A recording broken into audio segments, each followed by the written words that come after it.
सार्थक पहल बदलाव हमसे है मैं पुनः एक बार आप लोगों का स्वागत। इससे पहले वाले वीडियो में हमने यूरोपीय कंपनियों में भारत में आगमन के रूप में हमने पुर्तगालियों के बारे में देखा कि 1498 ईस्वी में वो भारत पहुंचे, केरल के कालीकट बंदरगाह पर पहुंचे, जमोरिन ने उसका स्वागत किया था और सबसे बाद में जो है 1961 में वो भारत से गए थे।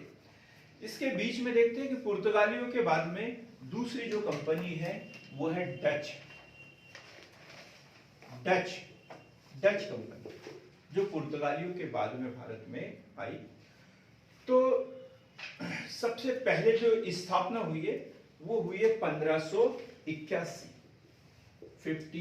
1581 एस्टरडम में इसकी स्थापना 1581। 1595-96 में इंडोनेशिया गए मसालों पर अधिकार। 1595-96 कहां चले गए ये? इंडोनेशिया मसालों का व्यापार, वहां देखा आपने लौंका द्वीप है, जंजीबार है इंडोनेशिया में। तो उन मसालों का बहुत अधिक व्यापार होता था। यूरोप क्या है, ठंडी जलवायु वाला देश है, तो वहां पर ये मसाले जो है इनकी बहुत अधिक जरूरत पड़ती है। मांस जो है इनको लंबे समय तक सुरक्षित रखने के लिए मसालों की आवश्यकता होती थी। तो 1595-96 में इंडोनेशिया पर मसालों के व्यापार के लिए चले गए। अब 1602 में भारत में इनका कब आगमन हुआ? 1602 डच कंपनी 1602 हमने इसका इतिहास पढ़ लिया इस कंपनी का। अब डच कंपनी 1602 में भारत में आई। वेरिगदे वोस्ट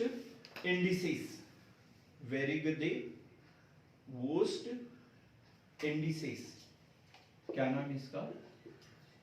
वेरिगदे वोस्ट इंडिसेस, इस नाम से ये कंपनी बनी। याद रखना, हमने जो पुर्तगाली कंपनी का नाम क्या पढ़ा था? स्टांडो दी इंडिया, और इसका नाम क्या है? वेरिगदे वोस्ट इंडिसेस, इस नाम से ये कंपनी बनी। शेयर धारकों की कंपनी थी,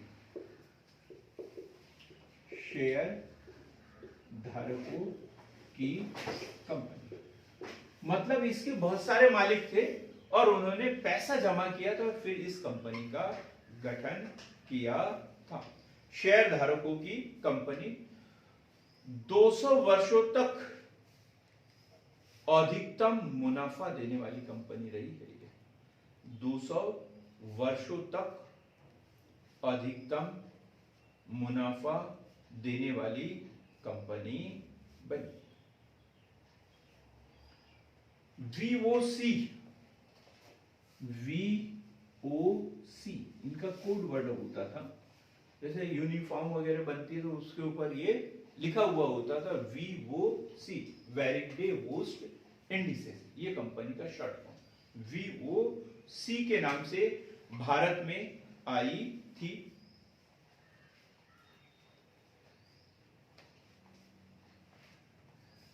जब भारत में ये कंपनी आई तब पूर्ण रूप से शासकीय कंपनी थी।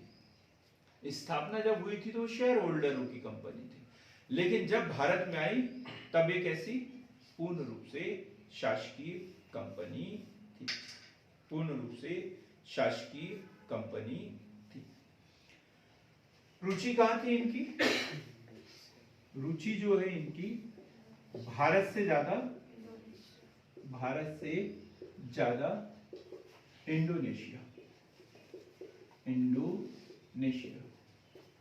इंडोनेशिया के मसालों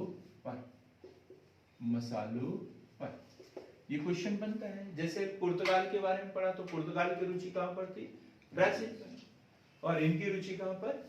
इंडोनेशिया पर। मतलब ये लोग चाहते भी नहीं थे कि भारत में ज्यादा समय तक रुके, कभी नहीं सोचा कि यहाँ पर पूरे भारत पर अधिकार करके हमको यहीं पर रहना है। तो इनका दो जगह ध्यान था, इसलिए ये उतनी ज्यादा सफल कंपनियां नहीं मानी गई। डचों की पहली फैक्ट्री, ये इंपॉर्टेंट क्वेश्चन है प्री के लिए हमें। पहली फैक्ट्री कब आई? ये 1602 में आए थे। तो इनकी जो पहली फैक्ट्री थी वो थी 1605। कोई बता सकता है कहां पे थी? मसूलीपट्टनम, आंध्र प्रदेश के मसूलीपट्टनम में। मसूलीपट्टनम आंध्र के मसूलीपट्टनम में। और कब? 1605। पुर्तगालियों की कब? 1503 कोच्चि में। और इनकी 1605 मसूलीपट्टनम में। इनका मुख्यालय पुलिकट, मुख्यालय इन्होंने 1610 में जो है पुलिकट को बनाया। पुलिकट 1610। इसके अलावा व्यापारिक केंद्र इनके, जहां से वस्त्रों का व्यापार करते थे, वस्त्रों के व्यापार का केंद्र ये था नागपट्टनम। कहां पर? नागपट्टनम। और बारूद का व्यापार ये करते थे, बारूद, वो थे कराईकल। कराईकल में दो चीजें थी इनकी। कराईकल एक है बारूद प्लस टकसाल। टकसाल के संबंध में क्वेश्चन बनता है। टकसाल इन्होंने कहां खोली थी? कराईकल में खोली थी। और इनके द्वारा जो मुद्रा चलाई गई उसका नाम क्या था? पैगोडा है ना? पैगोडा ये मुद्रा इनके द्वारा चलाई गई थी, टकसाल की थी। पैगोडा नामक मुद्रा इनके द्वारा कालीकट में चलाई गई। पैगोडा जो है वो स्वर्ण मुद्रा होती थी। याद रखना, पैगोडा इतना सा लिखा हुआ आता है, हम ब्लैक पैगोडा लिख के आ जाते हैं। कौन सा मंदिर? सूर्य मंदिर, उड़ीसा, कोणार्क का सूर्य मंदिर, वो लिख के आ रहा है। जबकि पैगोडा की बात कर रहे हैं तो पैगोडा क्या है? डचों द्वारा कालीकट से जारी की गई स्वर्ण मुद्रा थी। बंगाल के कासिम बाजार पर, यहां पर रेशम व्यापार करते थे। कासिम बाजार रेशम के लिए, इसके ऊपर कब्जा किया इन्होंने। इसके अलावा चिनसुरा, ये भी बंगाल का है। चिनसुरा क्या? बंगाल में कहां पर? बंगाल में यदि देखें तो देखो इनकी एक तो दक्षिण में आंध्र प्रदेश की बात की, और दूसरा कहां केंद्र है इनका? बंगाल। तो बंगाल में हमने क्या देखा? कासिम बाजार। एक तो बंगाल में कासिम बाजार। दूसरा क्या बताया मैंने? चिनसुरा।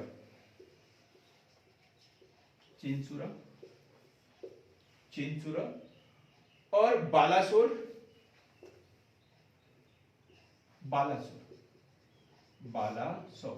ये तीन केंद्र इनके बंगाल में थे। अब ये बालासोर अभी के उड़ीसा में आता है, लेकिन पहले कहां हुआ होता था? ये बंगाल में ही आता था। तो यदि हम देखें तो कासिम बाजार रेशम, चिनसुरा रेशमी वस्त्र, शोरा और अफीम के लिए। जो चिनसुरा है काय के लिए? रेशमी वस्त्र के साथ साथ शोरा और अफीम के लिए। तो एक तीसरा केंद्र कौन सा था इनका? बालासोर। ऐसा कोई स्पेशल नहीं है बालासोर में क्या था, बालासोर भी इनका एक केंद्र था। हम बात करते हैं 1759। ये क्वेश्चन भी पूछा जाता है।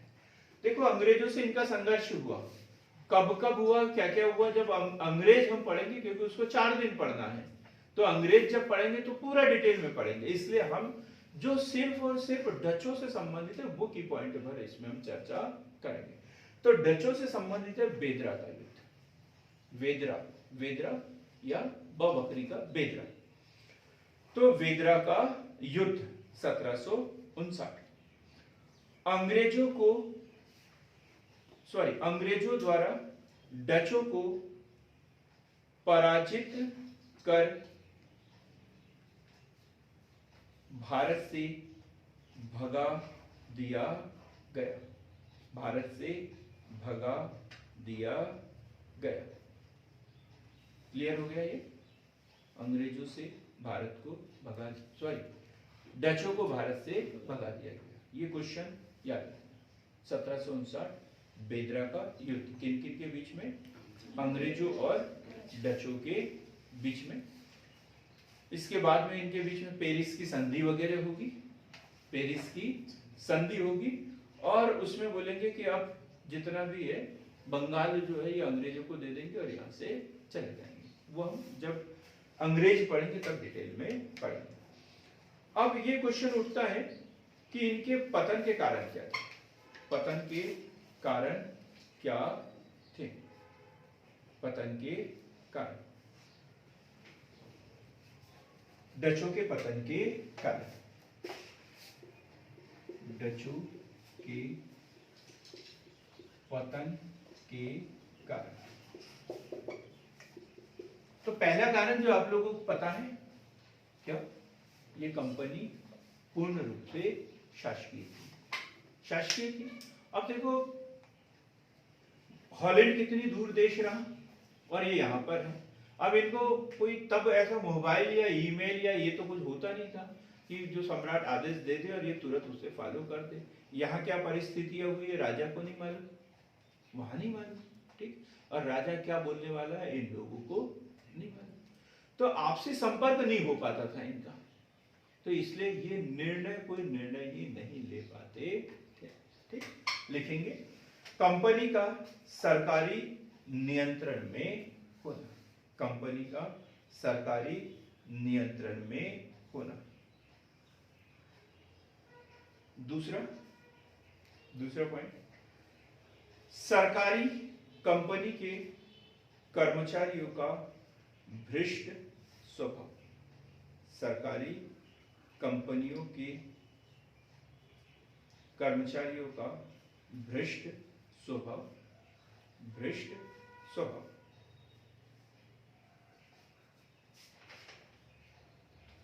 क्लियर है? और तीसरा है अंग्रेजों से इनकी पराजय, बेदरा का युद्ध। और लिख सकते हैं प्रतिस्पर्धा न झेल पाना, अन्य कंपनियों से प्रतिस्पर्धा न झेल पाना। कर्नाटक के युद्ध भी पढ़ेंगे हम इसमें। जो प्रथम कर्नाटक युद्ध 1745, इसमें इन्होंने क्या किया था? अंग्रेजों का साथ दिया था। अंग्रेजों से बोला था कि आप इन क्षेत्रों पर आप खुद ही अधिकार कर लो। तो ऐसी कुछ शर्तें इनकी अंग्रेजों के साथ में हुई थी। तो इससे धीरे धीरे इनका अस्तित्व ही भारत में खत्म होते चला गया। और वैसे भी ये लोग जाना कहाँ चाहते थे? इंडोनेशिया। वहां उनको ज्यादा फायदा हो रहा था। वहां अकेले का रास्ता और यहाँ पे कंपटीशन था। 4-4, 5-5 कंपनियां दूसरी थी और उनसे इनकी प्रतिद्वंदिता चल रही थी। तो अगली कंपनी के रूप में हम अभी पढ़ेंगे, थोड़ा सा पढ़ेंगे, एक ब्रीफ हिस्ट्री देखेंगे अंग्रेजों की। अंग्रेज भारत में कैसे आए? कोई बता सकता है कि प्रथम अंग्रेज जो भारत में समुद्री मार्ग से आया था? Sir captain Hawkins. हाँ, कैप्टन हॉकिंस, ठीक, बहुत बढ़िया। अब हम बात करते हैं अंग्रेज कहाँ के रहने वाले थे? ये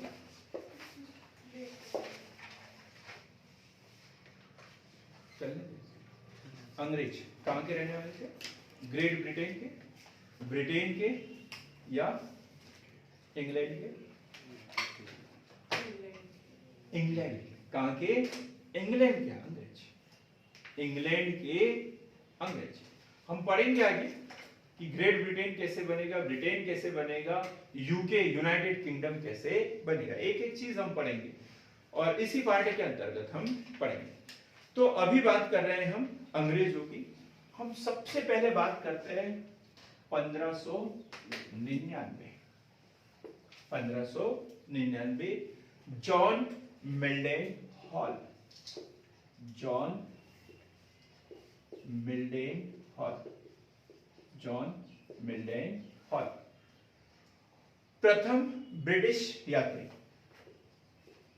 प्रथम ब्रिटिश यात्री जो स्थल मार्ग से भारत आया। ठीक, फिर तो सिलसिला शुरू हो गया स्थल मार्ग से आने का, और फिर जल मार्ग से कौन? Captain Hawkins. कैप्टन हॉकिंस तो प्रथम ब्रिटिश यात्री जो स्थल मार्ग से भारत में आया था और थल मार्ग से भारत में आया था, वो है जॉन मिल्डेन हॉल। और कब? 1599 में।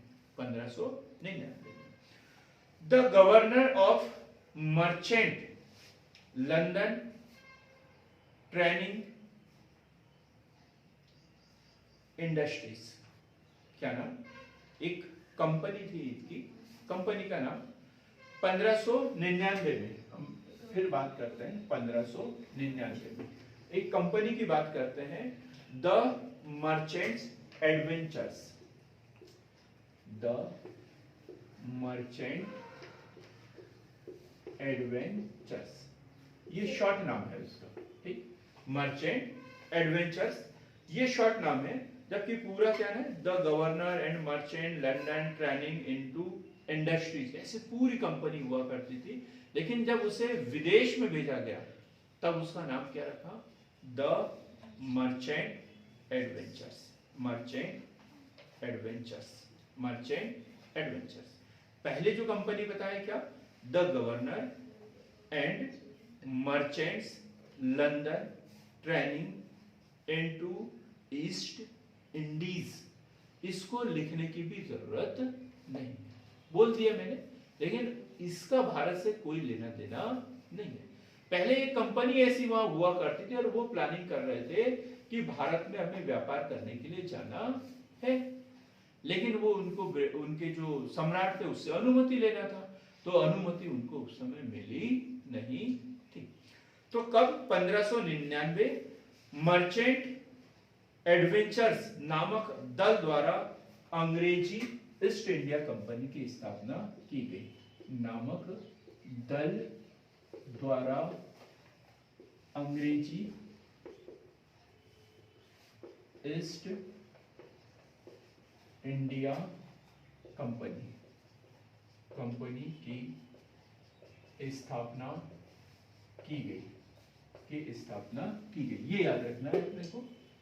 The merchant adventures east India company की स्थापना कब हुई थी? 1600 में। तो मैं बेवकूफ हूँ जो 1599 लिख रहा हूँ। वो सामान्य सी बुकें हैं, किताबें हैं जो 10 रुपए में 15 रुपए में बस स्टैंड पे मिलती है, उसमें 1600 इसमें लिखा हुआ है। स्थापना कब हुई? 1599 में। और किस कंपनी की? अंग्रेजी east India company. East India company तो सभी है, जितनी भी भारत में व्यापार करने के लिए आई है तो ईस्ट इंडिया कंपनी ही है, लेकिन हम किसकी बात कर रहे हैं? British East India company. क्या इसकी स्थापना कब हुई? 1599 में। और किस दल के द्वारा? The merchant adventures. The merchant adventures के द्वारा। हमें कई किताबों में जो है वो 1600 ईस्वी में देखने को मिलता है। उसका कारण क्या है ये भी बता देता हूं। वे कंपनी बन जाती है लेकिन पता ही नहीं। जैसे मैं कोई वीडियो बना देता हूं, आप लोगों को मैं YouTube पे अपलोड भी कर लेता हूं, 2 दिन बाद आप लोगों को पता चलता है, क्योंकि मैं जो पब्लिक वाला ऑप्शन है उसको क्लिक नहीं करता हूं। पब्लिक जब करूंगा तभी आप लोग उसे देख पाएंगे। तो ये जो कंपनी बन तो गई थी 1599 में, लेकिन महारानी ने अनुमति नहीं दी थी अभी तक। तो अनुमति जब देगी 1600 में, तब हमें ऐसा लगेगा कि इस कंपनी की स्थापना कब हुई है? 1600 ईस्वी में। तो अगला पॉइंट लिखेंगे, लेकिन दिसंबर 1600 में दिसंबर 1600 में पक्कों में, चलो देखते हैं 5 मिनट के बाद देखेंगे। दिसंबर 1600 ईस्वी में ब्रिटेन की महारानी एलिजाबेथ प्रथम ने 15 वर्षों के लिए पूरब के साथ व्यापार करने की अनुमति दी। किसने? ब्रिटिश की महारानी एलिजाबेथ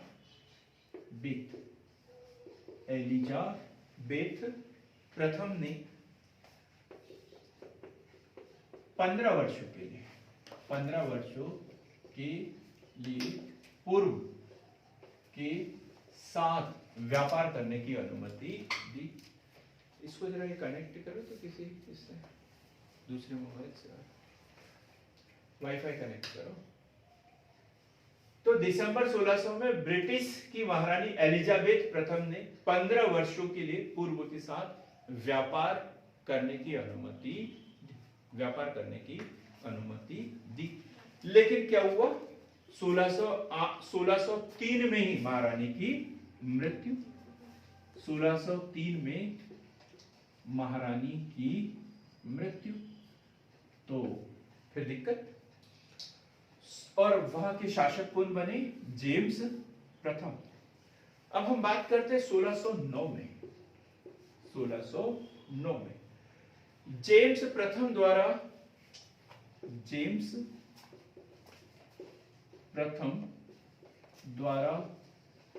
अनिश्चित काल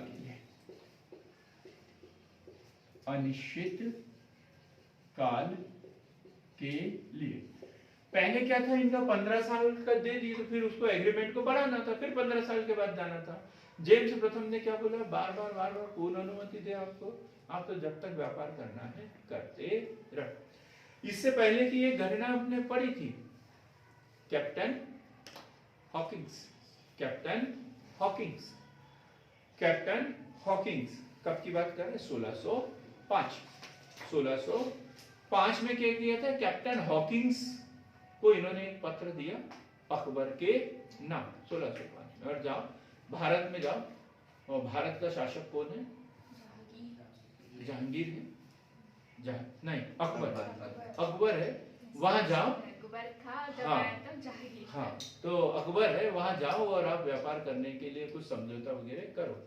लेकिन जब वो 1608 में भारत में पहुंचे थे, तब यहाँ पर किससे मुलाकात हुई इनकी?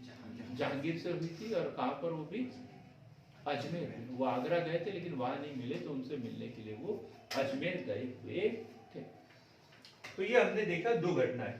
तो 1599 में स्थापना हुई। 1600 ईस्वी में महारानी एलिजाबेथ ने 15 वर्षों के लिए उसे अनुमति दी व्यापार करने की, और 1609 में जेम्स प्रथम द्वारा उसे अनिश्चित काल के लिए व्यापार करने की अनुमति दी। British East India Company Bharat में कब आई थी? British East India Company Bharat में कब आई थी?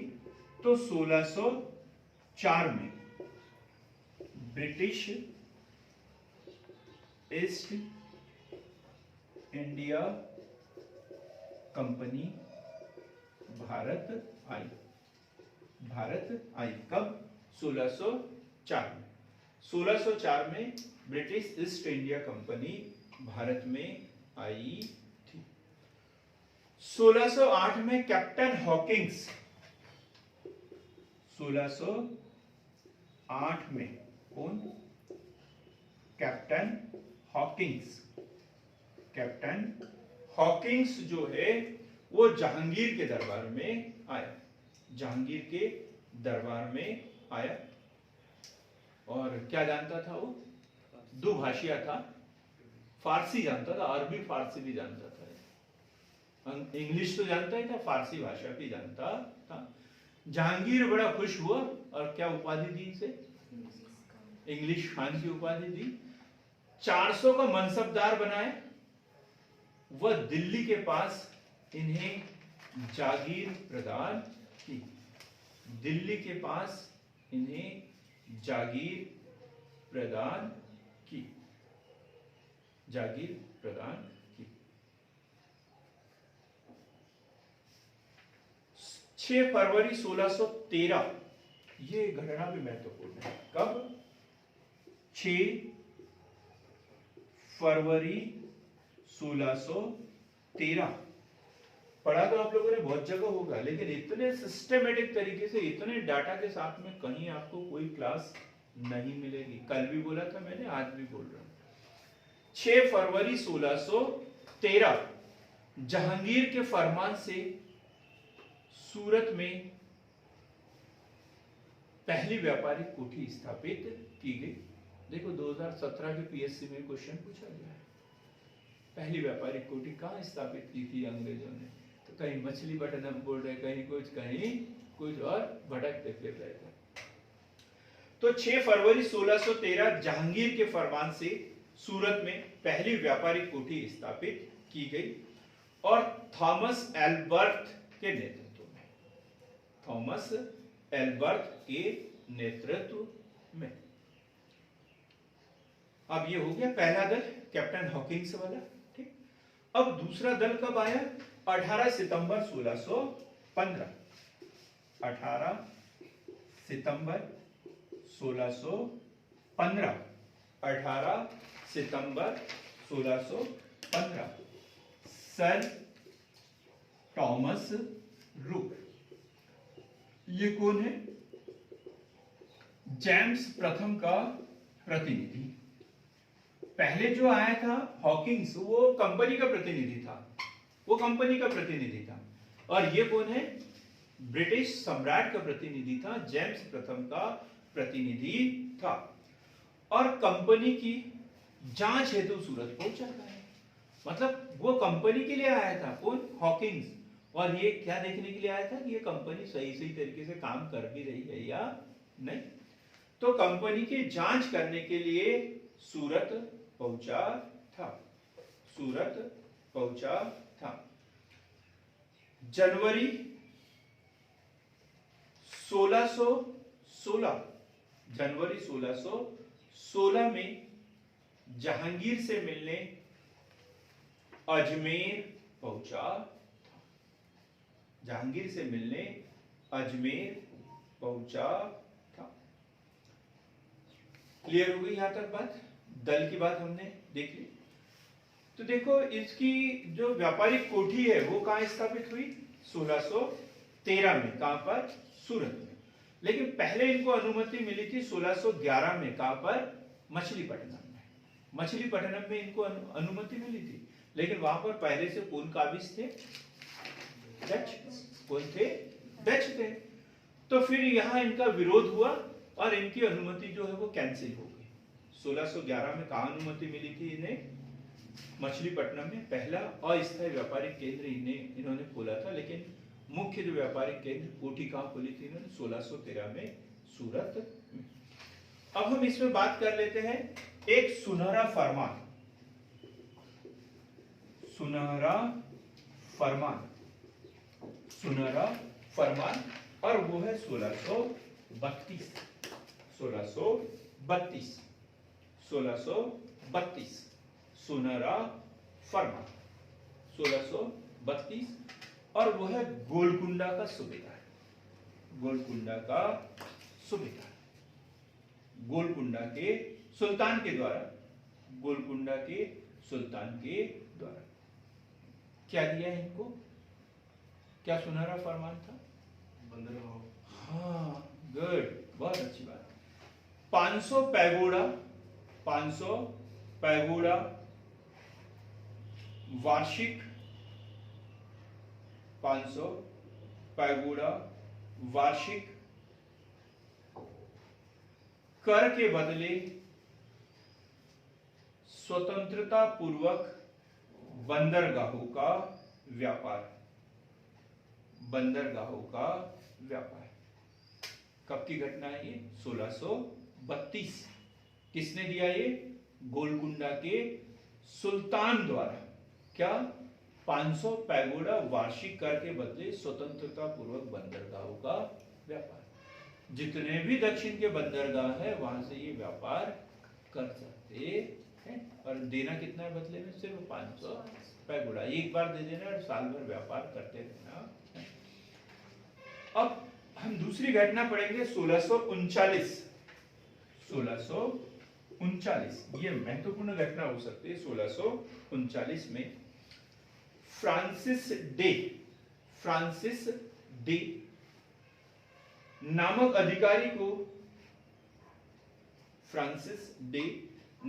अधिकारी को चंद्रनगर के राजा से मद्रास पट्टे पर प्राप्त हुआ।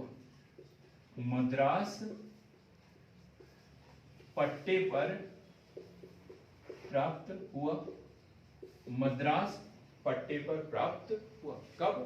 1639। अंग्रेज अधिकारी का नाम क्या? Francis day. किसने दिया? चंद्रनगर के राजा ने। और अंग्रेजों ने फोर्ट सेंट जॉर्ज, ये क्वेश्चन भी बनता है, बीच में पूछा है, अंग्रेजों के एक चर्च की बात कर रहे हैं कि वो कहां पर है। वो गोवा का था। और अभी हम कहां की बात कर रहे हैं? मद्रास। क्या नाम उसका? Fort Saint George. Fort Saint George ये चर्च के रूप में विकसित किया, लेकिन क्या ये किला? क्या इनका किला बोलते थे? सेंट फोर्ट जॉर्ज किला कहां पर है? मद्रास में। कहां पर? मद्रास में। और इसे कंपनी का मुख्यालय बनाया। और इसी को जो है वो मद्रास का निर्माता कहते हैं। किसको? फ्रांसिस डे को मद्रास नगर का निर्माता कहते हैं। मद्रास नगर का निर्माता कहते हैं। क्लियर हो गई बात? 1713 की घटना पढ़ी, 11 की घटना पढ़ी, 1632 की घटना पढ़ी हमने, और अब पढ़ा 1639। मद्रास इन्होंने पट्टे पर लिया, वहां पर फोर्ट सेंट जॉर्ज नामक किला बनाया, और फ्रांसिस डे को ही मद्रास नगर का निर्माता भी कहते हैं। अब उनको याद आया, क्या याद आया? कि यार उनको बंबई प्रांत दहेज में मिला है, पता नहीं किधर है, देखना पड़ेगा क्या क्या है वहां पर, क्या क्या नहीं। 1661 में उन्हें मिल गया था। अब बात कर रहे हैं हम 1668 की। 1668 चार्ल्स द्वितीय ने बंबई का द्वीप 10 पाउंड वार्षिक किराए पर ईस्ट इंडिया कंपनी को दे दिया। चार्ल्स द्वितीय ने बंबई का द्वीप 10 पाउंड वार्षिक किराए पर ईस्ट इंडिया कंपनी को दे दिया। इससे पता चल रहा है ना कि ईस्ट इंडिया कंपनी सरकारी कंपनी नहीं थी, और डच कंपनी कैसी थी? सरकारी कंपनी थी। वो सरकारी कंपनी थी, ये सरकारी कंपनी नहीं थी। तो जो 1661 में पुर्तगालियों ने चार्ल्स द्वितीय को जो बंबई बंदरगाह दहेज में दिया था, जब अंग्रेजों ने बोला कि महाराज आप तो यहाँ बैठे हो, लेकिन आपका दहेज जो है वो वहां पे इंडिया में है और आपके किसी काम का नहीं है, आप चाहो तो हमें उपयोग करने के लिए दे सकते हो, बदले में कुछ थोड़ा बहुत जो हमसे दान दक्षिणा बनेगा वो हम देंगे, आपकी सेवा करेंगे। आप कभी घूमने के लिए वहां आओगे तो वहां पर एक आलीशान महल भी बनाकर रख देंगे तुम्हारे लिए। तुम कभी आओ तो तुम्हारे लिए गेटवे ऑफ इंडिया भी बना देंगे, तुम्हारा स्वागत करेंगे। ऐसे उन्होंने ढेर सारी बातें की और बनाया भी फिर वहां पर। तो इस तरीके से उन्हें 1668 में 10 पाउंड वार्षिक किराए पर ईस्ट इंडिया कंपनी को दे दिया बंबई। ठीक, अब हम बात करते हैं गेराल्ड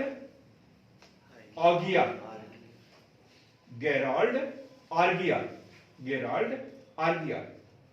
इसे बंबई शहर का वास्तविक संस्थापक कहा जाता है। बंबई शहर का वास्तविक संस्थापक कहा जाता है। वास्तविक संस्थापक कहा जाता है। तो इस तरीके से देखा कि अंग्रेज ईस्ट इंडिया कंपनी कैसे भारत में आई और कैसे एस्टेब्लिश हुई, कौन कौन से दल भारत में आए थे। अगला जो वीडियो होगा वो हम शुरू करेंगे 1717 के सुनहरे फरमान से। तो एक सुनहरा फरमान कब हुआ? 1632 और दूसरा सुनहरा फरमान 1717 और जो देगा मुगल बादशाह फारूक मुगल बादशाह फारूक और इसी का दुरुपयोग करते जाएंगे और धीरे धीरे सभी भारत के प्रांतों पर अंग्रेज कब्जा करते चले जाएंगे। तो हमारे साथ बने रहिए, हमारे चैनल को लाइक शेयर और सब्सक्राइब करिए। लगभग ये हमारा 70वां वीडियो होगा जो YouTube पे अपलोड होगा और इतने दिनों से आप हमारे वीडियो देख रहे हैं तो अब समझ में आ गया होगा कि हमारी जो पढ़ाई है वो सिस्टमेटिक तरीके से होती है। तो बिल्कुल आप भी हमसे जुड़े रहिए और हमारे जो संगी साथी हैं उनको भी हमारे साथ में जोड़ने का प्रयास कीजिए ताकि अधिक से अधिक लोगों तक जो हमारी मुहिम है वो सार्थक पहल के रूप में आप लोगों तक पहुंचे। आपने हमारा वीडियो देखा उसके लिए बहुत बहुत धन्यवाद।